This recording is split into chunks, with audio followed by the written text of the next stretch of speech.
Hello, and welcome to Session 4 in our ASUG Present series on supply chain. I am still David Wascom, and I'm still part of the leadership team here at ASUG, and it is my pleasure to be moderating this series for you. Now, in case you missed the first 3 sessions, in Session 1, Martin Rowan and I had a great conversation about the state of supply chain.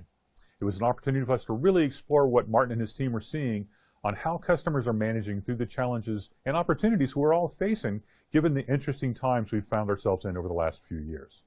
We talked about customers looking at their SAP investment as an asset and then really working to sweat that asset to deliver the most value in managing and optimizing their supply chain performance.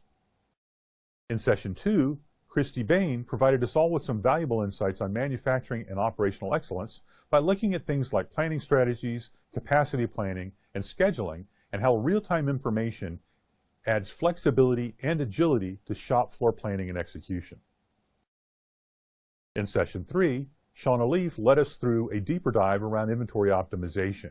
Specifically, how can you use your SAP asset to drive increased inventory turns and optimal mix and volume?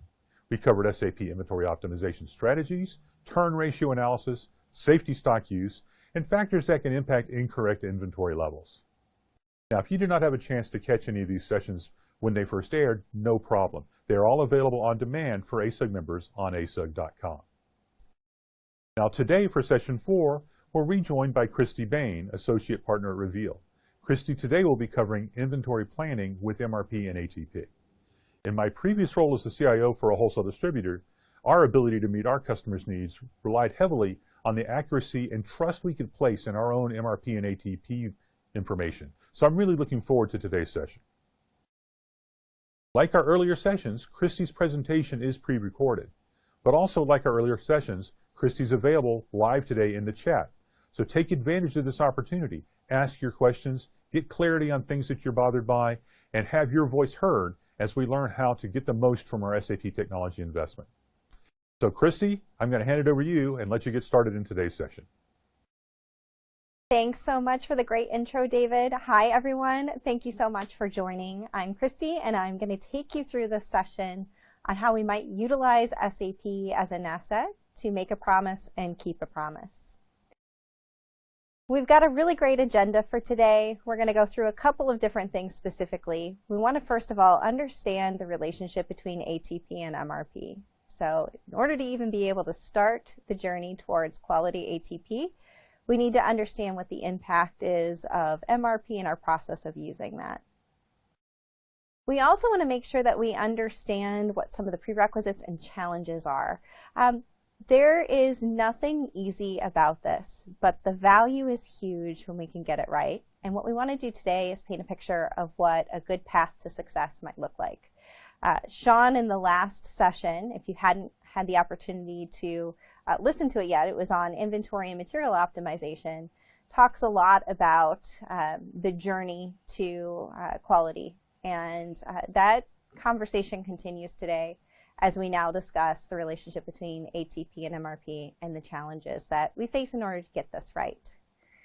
We're also going to illustrate today how MRP and exception monitoring can help us to actually identify and recognize and resolve performance issues. So especially as we think about process integration breakdowns, bottlenecks and constraints, things that might be not quite working well together yet, we're going to talk about how we can actually diagnose those challenges and then what we can do with the information that we have in order to be able to make improvements there.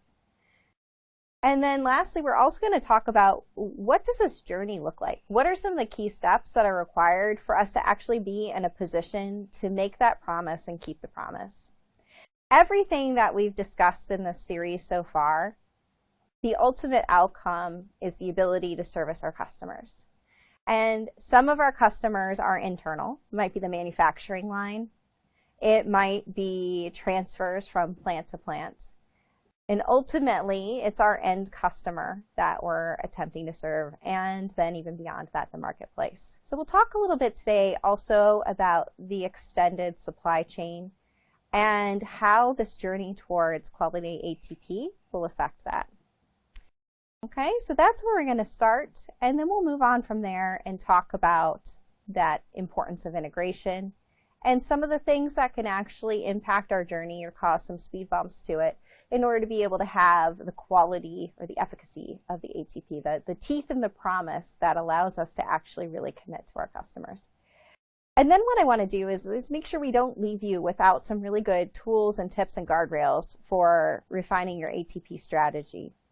Okay, that's really important that we leave today with some ideas about how we might progress from wherever we are today. So we have to meet ourselves where we are and then figure out what the journey forward looks like. So here we have an end-to-end integration map. For those of you who have attended the prior sessions in the series, you would have seen Martin refer to the business maturity continuum to help us to kind of understand where we are in the smart use of SAP, where we are in that kind of maturity path and growth, and identifying and blocking in some of the prerequisites that are necessary in order to successfully move through that to a point where we're able to be agile and continuously improve. You then would have seen Sean reference back to that, and you would have seen in the production planning talk an example of the end-to-end supply chain map. This is another way of thinking about it. It adds a little more color to the story as we think about how we bring all these pieces together in order to service the customer. And what I want to highlight here is that star. You can think about that on the mall map of we are here today as we're talking through this.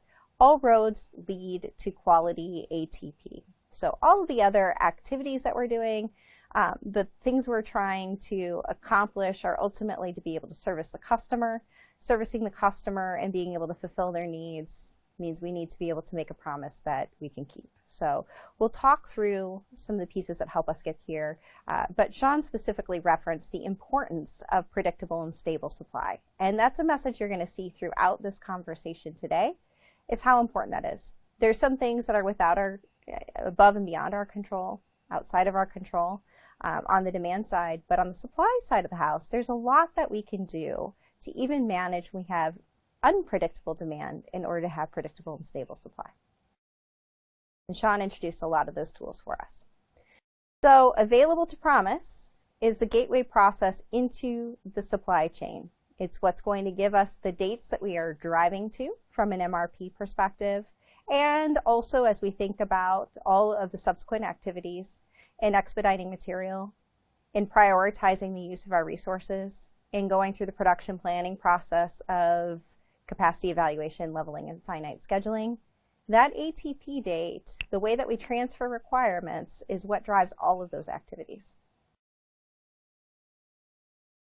So simply put, what is available to promise? It's the process by which we determine what that confirmation date is going to be. And there's a lot of different ways that we can go about that. But the most important thing is that we're very honest about where we are in our journey of having predictable and stable supply. So the tagline on this visual here is, what was my plan again? And that is indicative of how things tend to move around on us when we don't have the right rules in place to govern the way that we promise and confirm to our customers. And it should also be noted that ATP checks or availability checks happen at so many different points in the process. And this is where it actually gets really interesting. So if you are a person who maybe enjoys a good strategy board game with lots of rules where you get to sit and really think through those scenarios and simulations, ATP might just be the game for you. You've got so many different options as you move through the planning and procurement and production cycle for how you can craft the rules based on the activity that you are trying to achieve. So whether you're doing that availability check when the customer order first comes in, when you're doing it when it goes into delivery, when you're thinking about the production process and you're thinking about how you can check against stock for a planned order, what is required in order to release production to the floor. We have a lot of different options to get those rules in place in a way that makes sense for us to have confidence in the next activity that is to occur. So this is super important. And not only does availability check happen via batch jobs or rescheduling or automation, but it also happens very frequently through manual intervention. And I'm going to talk about that a little bit today, because if you feel like things are moving around on you a lot and you were to use some of those tools that were referenced in the production planning session or in the inventory session around monitoring and managing your forecast consumption, the other thing that might be happening is just the continual promise and re-promise and shifting of dates that are happening in the ATP check. So we'll talk about that as well. Why is delivering on time and in full so critical? So we know that we need to service our customers. And when we think about that, especially with the pressure of where we are with all the follow-ons to the pandemic, with everything that has happened with the new way of working, it's not enough to be considerate of our own supply chain kind of within our end-to-end, but it also is important to now be thinking about the extended supply chain and the impact on our suppliers and our customers. There's a need to be more collaborative than we've ever been before, because there are limits on what is available to us, so particularly in terms of labor and material and other things. So when we are all good citizens and stewards of the supply chain, this helps us to be able to fix the problem and right the ship sooner rather than later. So the more that we can do to help each other, the better off we are. There's also a direct cost implication of having things like line downs or missing the ability to have something on the shelf and having that shelf productivity govern what we are able to put into our customers. So all of the things that have been true for many, many years are still true today in terms of fines and overall customer satisfaction and right to play. But now even more than that, the further into the supply chain we get, the harder it is for us to manage and know what's coming next. We want to make sure that we are being really good stewards and sharing information that is as accurate as we can possibly make it. Sometimes that means promising less frequently or a little bit later on in the process. We want to give good information. So what's in it for me, though, if we were to think kind of more directly about our specific organizations within our four walls, the cost of obtaining new customers versus retaining the ones we have, the bird in hand old adage here is really important. There is so much more time and effort and care and feeding of acquiring new customers versus really making sure that we are also maintaining the customers that we have and really taking good care of them. The other thing is that we shouldn't underappreciate the impact of the information flow and the quality of those conversations that the front of the house folks are going through. So the people on the front lines, sales, customer service, the people who are managing logistics execution in the warehouse, those folks are under direct pressure to answer questions. And so for the teams that are managing the supply side of the house or the back of the house in this case, making sure that we're giving them that information so that they can really be what we see in the bottom in those light bulbs, being able to provide that support and service and advice and assistance to the customer is so critically important. And it is without a doubt a competitive differentiator when we are able to do this, especially right now with the amount of backlog that many, many of us are seeing and experiencing. We have, in many cases, we hear people report they have the highest backlogs that they've ever had. And we also have customers who are really short on materials, and some customers who say that they also have the highest inventory levels that they've ever had, but yet they can't get the promising right, and it's difficult to get the inventory flowing through and out the door to the customer. So really focusing in this area helps us to right a number of those problems.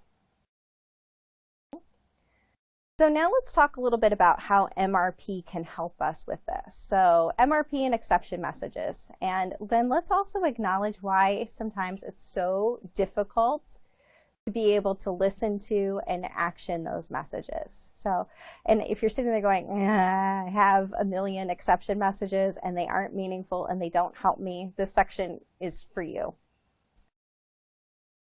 So right now, let's acknowledge the reality of maybe the way that many of us have been feeling over the last couple of years, and for some of us maybe a lot longer than that. When we aren't working in the same system and we feel like we are getting by with a little help from our friends, having that integration level, a lot of times this is what it feels like. You work personally in your area. You may be excellent in your area. but you feel that kind of loss of control. Things are constantly changing on you, or, kind of the goal line is moving. It's the difference between working as, an individual hero versus being part of a team that performs well. We want to think about SAP as the asset that helps us and gives us that framework so that we can actually work really well together and know if we're having a great day or a not so great day, measuring that in a way that is not just simply the amount of effort that was put in. So, and it gives us more leading versus lagging indicators. So one of the ways that we do that kind of the glue that holds all of that together, is MRP. And in both the town hall session and then in Sean's session, there's a lot of conversation about the importance of getting the rules right.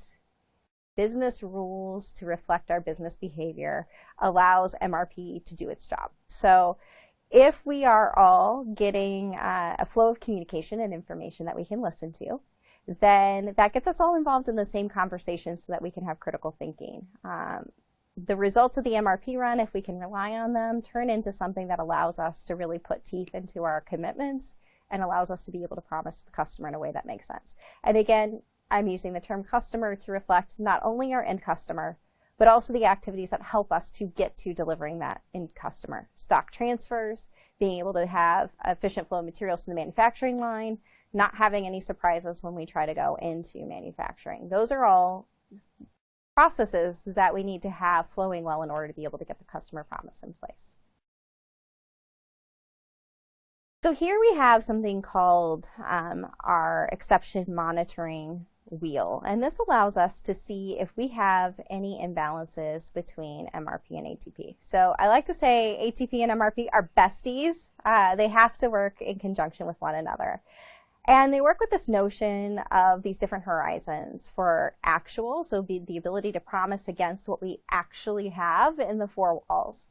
Schedule, meaning we've gone through that process with the proper speed bumps in place, and we've got a good production plan, we've got good procurement that will give us a schedule that is reasonable and reliable and actionable.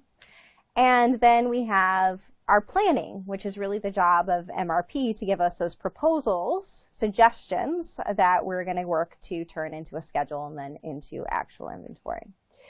So when we start to see these things break down, when there is that misalignment from plan to schedule and actual, we start to see the exception messages pop up. Okay, and those are really caused by just a few major root causes. So it can seem like a lot of different messages, and that's actually great because it gets very specific, so we know exactly what it is that we need to do to resolve it. But it really breaks down into four basic categories. So you've got incorrect rules or master data. You've got the behaviors that don't match the rules that have been put in place. You have processes that are breaking down or are incorrectly reflected or broken. And then you've got bad data integrity, so overdue elements or housekeeping that's not yet in place. You don't have that daily habit, that predictability of being able to count on the data and information. So really being able to get to a place where that's reliable. So if we want to be able to promise, we have to have trustworthy data to promise against. So those signals in SAP. And so we have to think really carefully about how far out we can go and how far out we need to go in order to be able to provide that promise to the customer. And so part of this is really understanding our customer and what our customer's requirements are and what their tolerances are. And the other part is the reality of where we are today. And it's the acknowledgement that not all materials are created equal, that there are differences, and that we need to think carefully about how narrow or broad we're going to allow that availability to be picked up. So if it is just actuals, the availability phase of what we actually have, if it is in the schedule, maybe we're using that when we're actually just making some commitment. And then if it's even further out and it's planned, then we're in a place where maybe we're putting together some proposals and giving, a rough idea of when things are going to actually happen. But we have all of these different rules that we can think through, and we want to apply them to the appropriate stage or activity. Okay? So we're balancing that demand with supply. And the only way we do that is through the trustworthy data related to the way we're proposing our supply. Okay? So the more predictable and reliable our supply plan, the more carefully that we are looking after that, the better the quality of the proposals that we're getting from MRP, and the more capable we are of taking those and transitioning them into a realistic, reasonable, and actionable supply plan, the better the quality of the promising.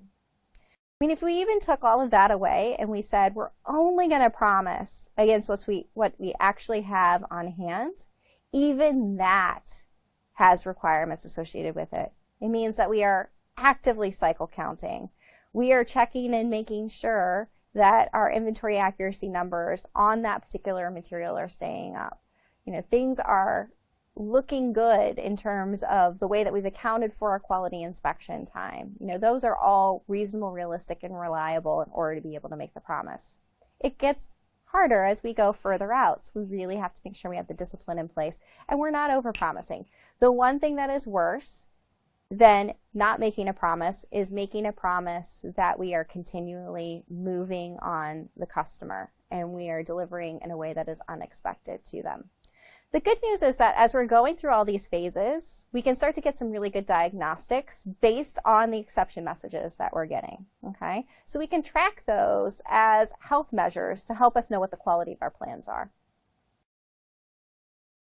So SAP is constantly trying to communicate with us, and it may seem like a lot of messages, especially if you look at that picture way over on the right-hand side there. You can see there's 8 exception message groups and then a whole lot of messages within them. We want to make sure that we are answering this question if we're thinking about expanding our ATP check. Are we managing by exception? Do we have that daily discipline of being able to go in and do that? Are we paying attention to the diagnostic?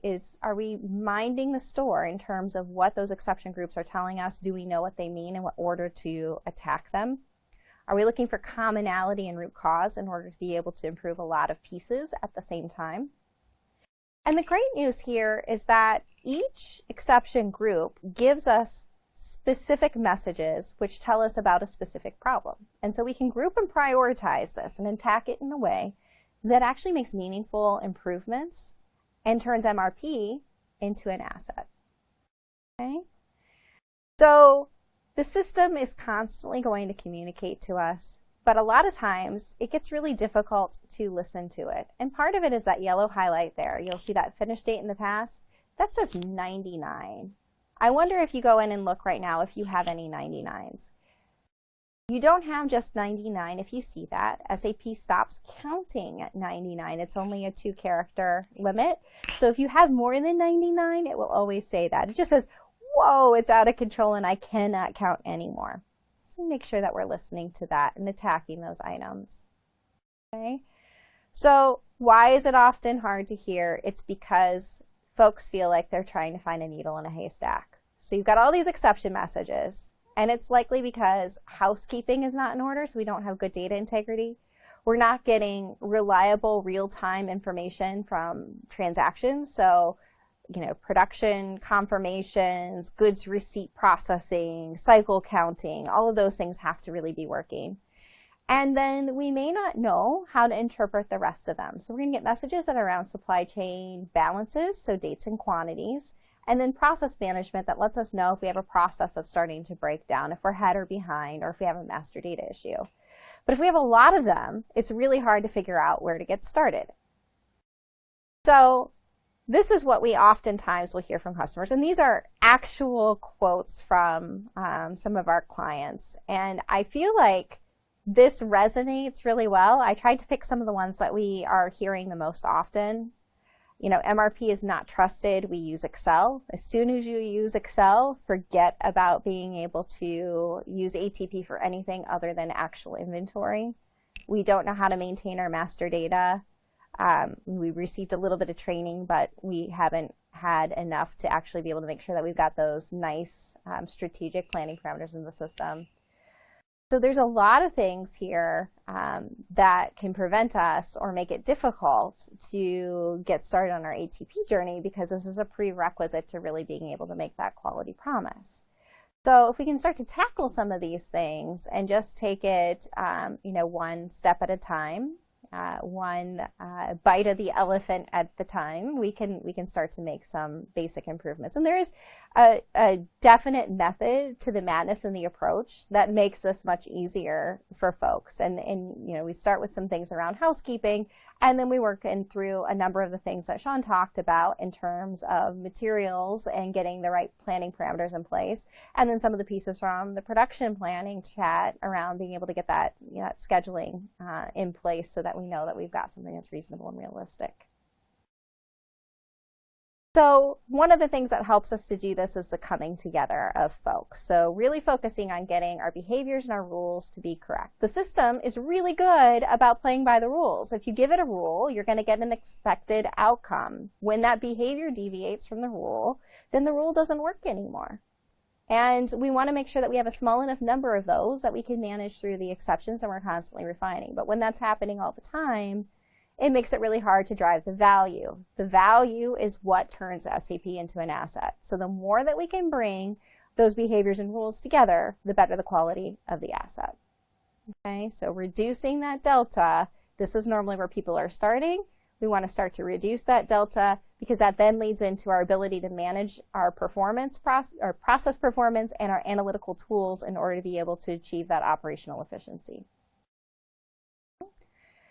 So one of the things that can help us is moving from an exception monitor that is surviving, so lots of 99s, lots of red lights, maybe not quite sure how to read it, to an exception monitor that is thriving. So starting to see both a mix of red, yellow, and green lights, being able to understand what each of those means, and then working through the different pieces of the supply chain in terms of our days of supply or days of forward coverage, and then managing our exceptions. We start to get over into that thriving zone, all of a sudden ATP becomes a lot more interesting because we're able to start bringing some of those pieces together.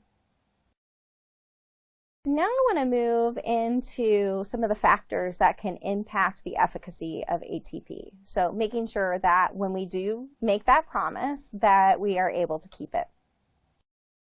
So we've talked a little bit about promising at different stages of the process, okay? And so here you can see kind of that migration from what we might consider in terms of, just actual that we have in the four walls when we're actually getting down to needing to execute something. So either going into manufacturing or shipping out the door to the customer. Maybe a little bit earlier on when we are reviewing those orders or we are getting ready to schedule them, we might consider both actual and scheduled, so firm requirements, proposals that we have coming in. When we're really, really far out, maybe we have planned orders that are out there. We just want to do a quick check for prioritization and see if we have any materials that may be short. Then we might be moving into considering some of the planned elements as well. So at each stage, each point in time or stage of processing, you're going to have different ATP rules that make sense to be able to facilitate that. And there is a direct link between what we're doing for availability checks in our manufacturing process and the availability checks we're doing for something like shipping a stock transfer order or a customer order out the door. So really carefully think about those activities and then align the rules accordingly based on how accurate we are and what kind of response is going to happen once we make that promise to either the manufacturing floor or to our customer. Okay. The other thing to know is that dates matter. They matter a whole lot. And if we want to be able to make improvements in our process, it's really important that we allocate the right amount of time in the right activity bucket. So if we think about the sales order cycle, we want to break those things down. How much time do we need to stage and load the delivery? How much time do we need to pick and pack? Is there additional transportation planning time needed that we can work in parallel? These are very important considerations in order to be able to not only get the correct dates onto the sales order from an ATP perspective, but also to give us a real shot at being able to make improvements to our process because we've broken things down at a level that we're actually able to go in and analyze, review, and make adjustments. So that's very, very important. The same thing happens on the production order and in any other lead time field that we might experience in SAP. That's a prerequisite really for being able to get the availability check right, is to really manage those lead times and manage them in the right buckets so we can get meaningful data. This all has to do with how we transfer those requirements to MD04. That is our success or failure mode, right? We want to make sure that we are meeting that requirement that we're seeing there. Once that transfer of requirement happens, that is the date that the supply plan is going to run off of, and that's what our exception messages are going to be based off of, is the date that we see transferred there. So very important to make sure that we've allocated the right amount of time for each of those. So one of the things that we want to make sure that we do here is make sure that we've allocated enough time for each of the fulfillment activities, that we can see that clearly in each bucket. And then we have 3 different options as we go through the process of that availability check. So we can either say, nope, we must have everything available at one time. We have the ability to actually break it down and accept multiple schedule lines. So this is really a strategy conversation on how we want to best serve the customer. Very important conversation for us to have. Very important to not make this in isolation, but to have that cross-functional critical thinking view on what the impacts are depending on what flavor and type of ATP check we're going to use and how we're going to accept or deny that confirmation. There's also a little thing there that we can see is the fixed date and quantity flag, and that is also very important. If you are using that today, make sure you understand the implications. It does create more stable demands, but it does have a number of complications in terms of the way that the sales order is managed, and your ATP checking rules must be very good before you pursue fixed date and quantity flags. Okay. So this is what we're experiencing right now, right? Small deviations, we know the bullwhip effect, small deviations amplified across the supply chain, but now it goes even deeper. It's really into the extended supply chain. And I'd just like to highlight for you here in the yellow section, we really do train our customers. A lot of times we go, oh, the customer is is the lagging indicator. We don't have any control over what it is that they're doing. We absolutely do. And the more robust conversations that we're having with our customers, remember that they have distribution networks, they have ERP solutions, hopefully they have SAP, and there's an opportunity to really have chats with them about what it is that you're doing to stabilize and make more predictable your supply. Share those learnings with them, get them involved in the collaborative planning process. But the other thing that can happen is we move the ATP check around. It really can cause a lot of bullwhip even within our own house in terms of how we're reacting and responding to that demand. So what happens when we start to see the quality of our ATP degrade, when our back orders start to pile up? Probably the number one question we get is around this concept of product allocation. So product allocation within SAP allows us to put in fair share rules. And this certainly has become so much more user-friendly as we've moved into the offerings from AATP and S/4HANA. But we certainly have great bones also available to us if we are in ECC today in order to be able to set this up.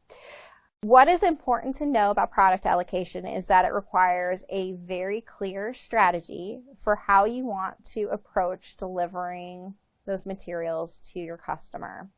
And it does not work well in isolation. You have to have a robust toolkit for monitoring your sales orders in order for product allocation to work. It is not a silver bullet. But what is pretty cool about it is it allows you to go through and you can put certain customers on allocation, and you can do this at really very creative, different levels of hierarchy and groupings in order to be able to service them. So you could think about, do I need to protect my market share, and therefore I'm going to go by region or territory? Do I need to put my sales team into this process and really focus on the areas of responsibility? Do I need to do it by customer key account? There's so many different ways you can go about this. It really requires a lot of strategic thinking in order order to be able to get this right. But know that you also don't have to allocate 100% of the quantity to specific customers. You are able to do those groupings and be able to fulfill the needs and make sure that everybody is getting a fair share or piece of the pie. The other thing that is commonly used is this tool called rescheduling. So if project allocation is very firm in terms of how you're going to direct that inventory to specific customers, rescheduling is what allows you to get inventory onto customer orders based on a specific set of rules. But it is a little more like shuffling the deck. So again, knowing your strategy, how you want to represent to the market is really critical for getting the rescheduling tool correct. So very powerful in terms of being able to get the inventory out in a way that is prioritized in the best way to service your strategy, but also very important to know what it is that you're doing. Really recommend this as a surgical intervention rather than something that you're doing broadly. So scalpel, not broadsword when it comes to rescheduling. Here's some of the things that can happen, and this is just a little bit of a Surgeon General warning. So great tools, want to use them in conjunction with one another, but we do really need to make sure that we are not constantly rescheduling, because what ends up happening is that our sales orders start to look like this. And by the way, when that happens on the front of the house in the sales orders, you can only imagine what is happening to the exception monitoring and to the evaluation of the supply plan, okay?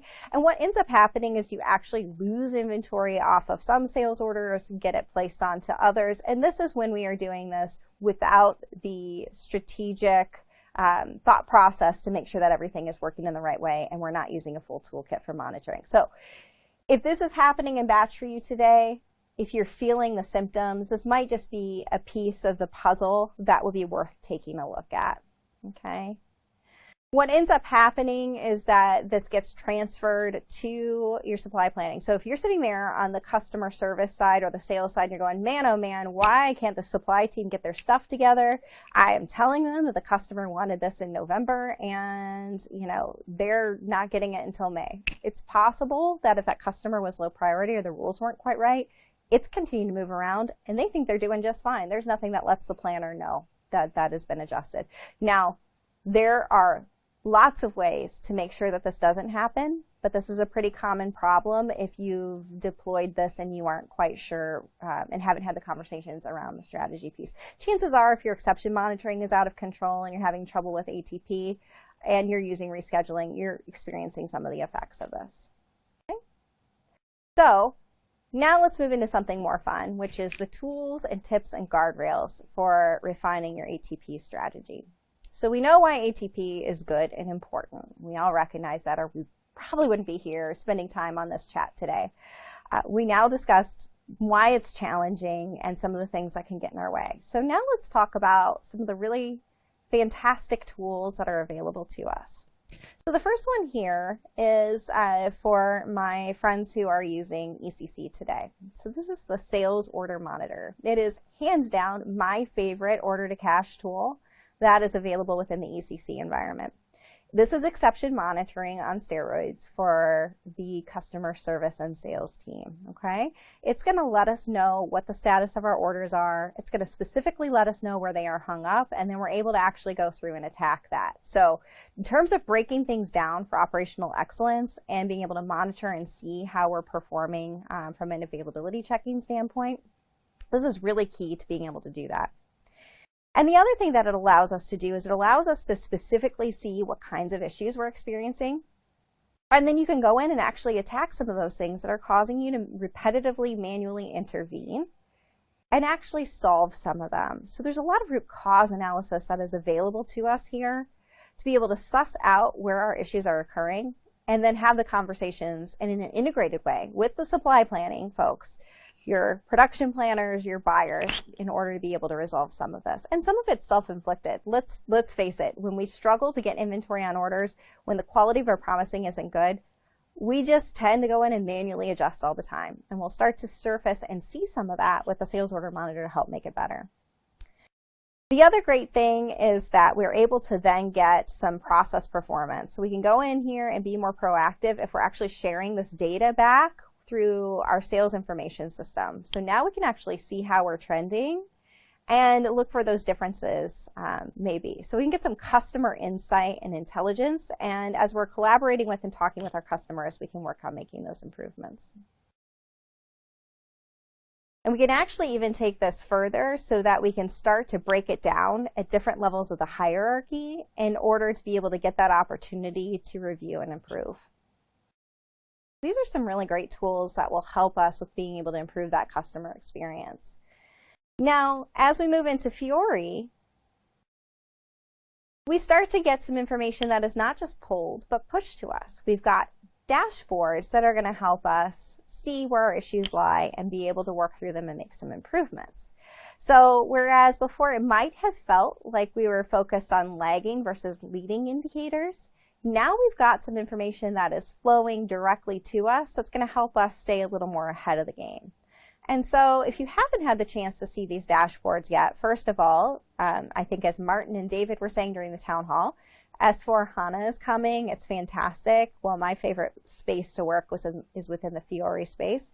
And you can see here, we've got all kinds of dashboards that are really relatable to the people who are doing the work. And we can see exactly where our sales orders are getting hung up and whether there is a predicted delivery delay based on our current state of supply.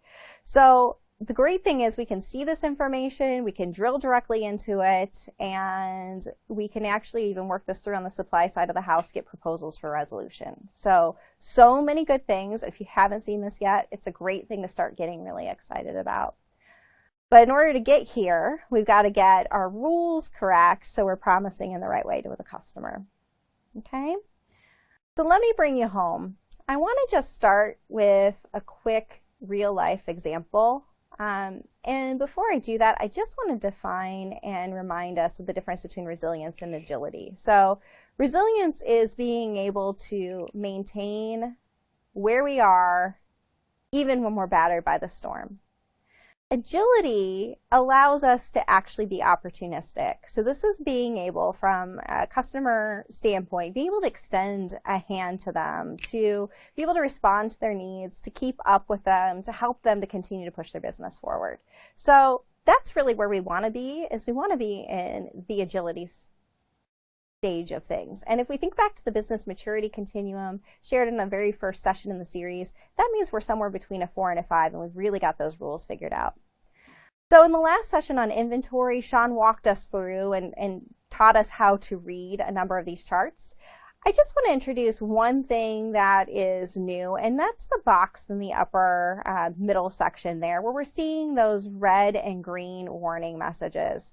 This helps us actually to go all the way from when we have a raw material that's going to be behind to the effect that it's going to have on the finished good. We can actually go in and see exactly what the status is of everything that we need, what the current date is, and what the date is that we need it. This is really allowing us to go through and work the process and understand where our deficits are in order to be able to make those promises. This allows us to see the quality of our plan and whether it really is predictable or stable, or if we have a number of gaps that would cause us to maybe not be in the best place to make a promise to the customer, and help us to really be able to refine those rules at each stage of processing. We called this bringing the planning toolkit to bear, and chose bear like the actual bear for a reason. It's a bear to learn how to manage this, but the value is so great. And the bear is a very noble beast. So we want to highlight the opportunity there to help make this better. But what great intelligence this is to be able to quickly break down and see exactly where the issues lie. So in conclusion, we have our wrap up here. We want to talk a little bit just to recognize how important it is to experience the customer experience in an integrated fashion. There are no rules that we can set on the supply side or on the demand side without having an impact on one another. We truly do have to get by with a little help from our friends. And in having those conversations and having real conversations about where we are today, where we want to be tomorrow, and what our strategy is for getting there, how we want to have our place in the market, and how we want to service our customers and who we want to be to them. That's really what is going to allow us to start getting the information out of SAP to really allow it to serve as an asset to our organization and ultimately to our customer. So as Sean acknowledged in the last session, this is a journey. It's a journey to excellence. And the only way we get there is through a collaborative and integrated approach. This should be backed by the framework and governance that allows us to use SAP in a way that allows us to truly perform as an asset. What I'd like to do now is have the opportunity to allow for some questions. I want to thank you very much for staying with me so far. And now we'll turn it over to some live questions and see if we can get some answers for you. Thank you.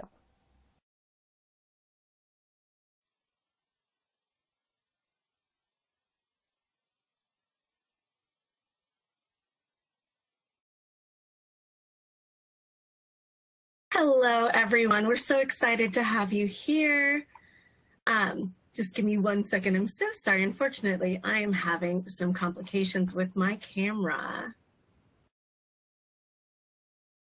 We'll go ahead and just kind of keep on trucking along while I'm figuring that out. Thank you all so much for joining us today. My name is Allison Carvalho. I am an events coordinator here at ASUG, and I will be your moderator. I'd like to introduce Christy Bain to come on screen, and we're going to go through some questions together. Thanks, Allison. I'm so excited to hear what questions we have today. So I'm so excited to have you. Alrighty, let's go ahead and take a look at what we got going on. So the first question that we have here is from Tina, who is asking, what is the transaction for the exception monitoring? Hi, Tina. So if you are using ECC, you're going to find exception monitors in 2 places. You're going to find it in MD06 and also in MD07. And if you are on S/4HANA, you're going to have some Fiori tiles that will help you with this, and then you'll also see it in MD07. Perfect. Awesome. Thank you so much. I believe I am now back on camera. We got that all figured out. Let's go ahead and take a look at our next question. What transaction code is the sales order monitor? Yes, the sales order monitor is at VA, Victor Apple 06. And there is possible that you have it available. It may just not have the transaction names. It may be listed as a program that just needs a little help from IT. This became available just as of a few enhancement packs ago. So for those of us who are on really, really old versions of SAP, you may not have it just yet, but I would go ahead and check, and the transaction code would be VA06. Wonderful. We still have a few more questions in the chat, but please feel free to send those questions over. You should see a Q&A box on your screen where you can put in that information. Next question we have here. We use rescheduling multiple times a day, and we also use product allocation. We struggle with getting the value we're looking for out of both. If you had to give one tip or trick in regards to these 2 pieces of functionality, what would it be? That's a great question. I think it's so hard because these are 2 tools we use when we are experiencing a lot of congestion or constraint in the supply chain, and we're trying to get our arms around it. But I think the most important thing is that they shouldn't be used for everything. We really want to think about the strategic use of both of those tools and make sure that we have the right rules in place. So I think I said in the recording there, scalpel, not broadsword, and that's true for both of these. That you want to do the pre-planning and think about what materials need to be run through using both of these tools and the right cadence that we're going to associate with using both of these and how we're going to update those rules.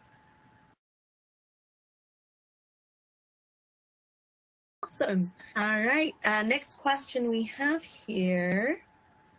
Hi, we used material availability checking in our production planning process.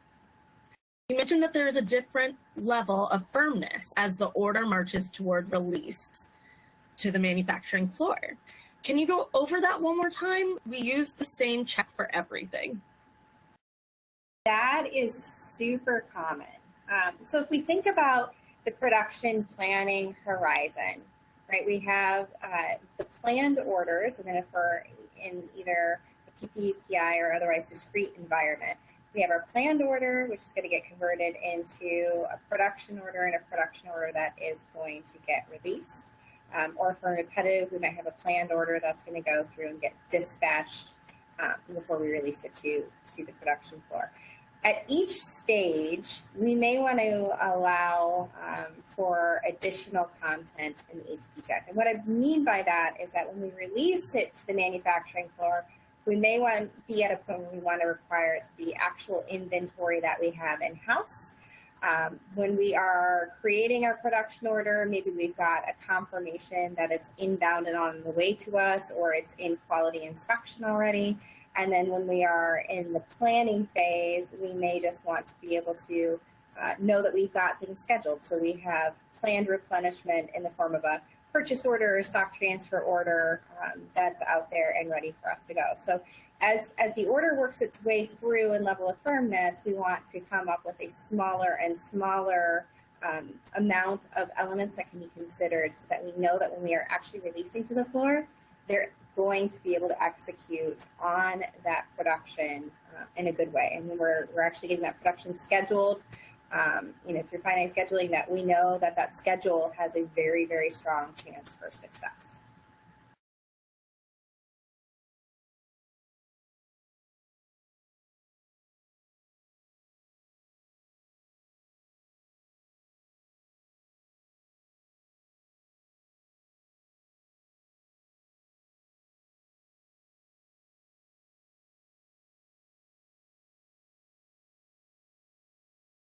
Any other questions for today, Allison? I'd love to answer if there aren't any more.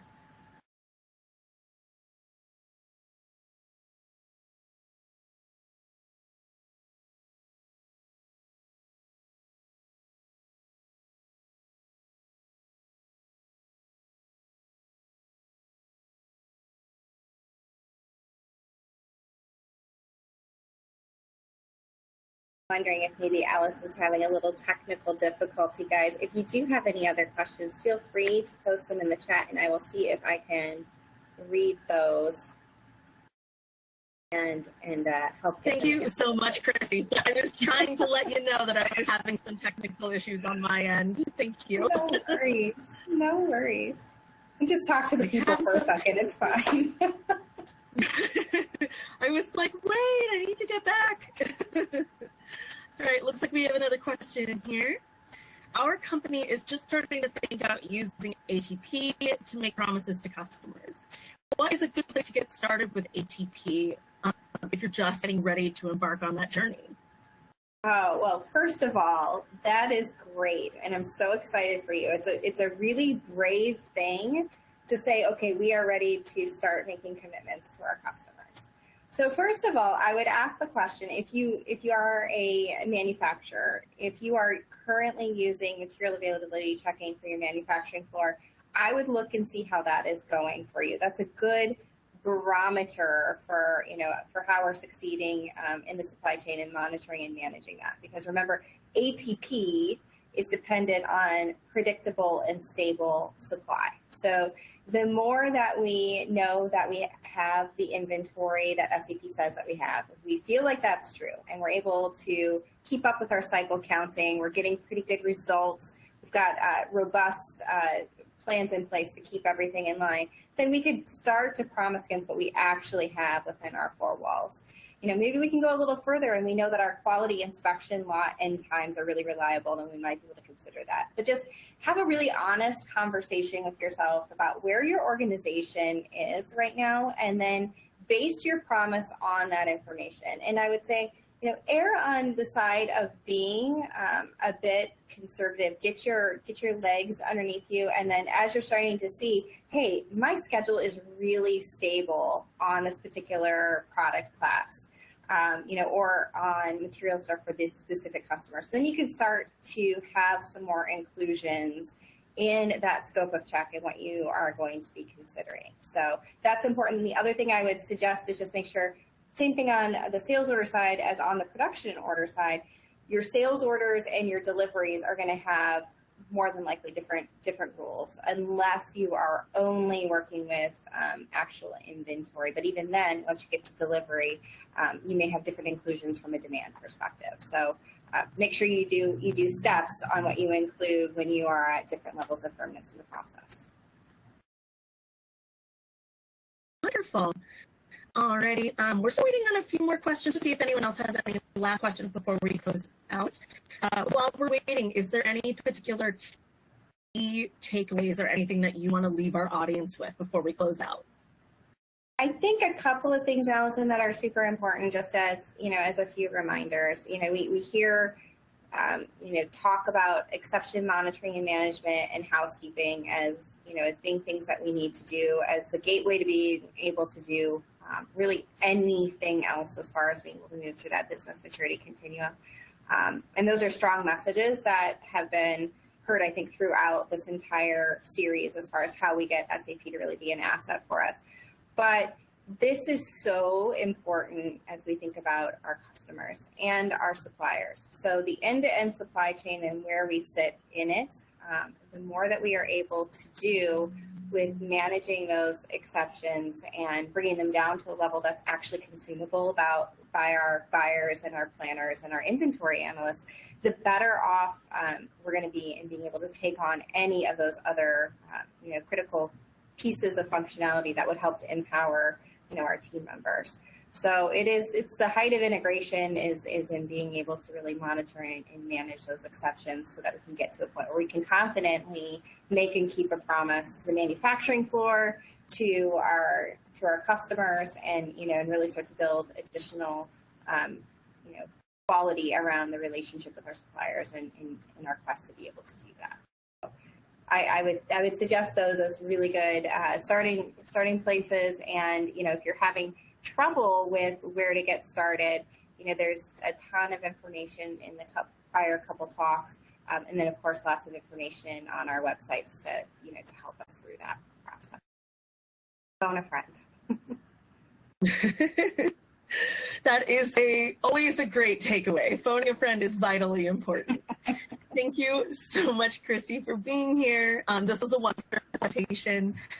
And thank you all for joining us today. Please make sure to keep an eye out for an email, which will include a link to review this content. And don't forget to fill out a survey so you can let our speaker know what you thought. Thank you again for joining us, and have a wonderful rest of your day.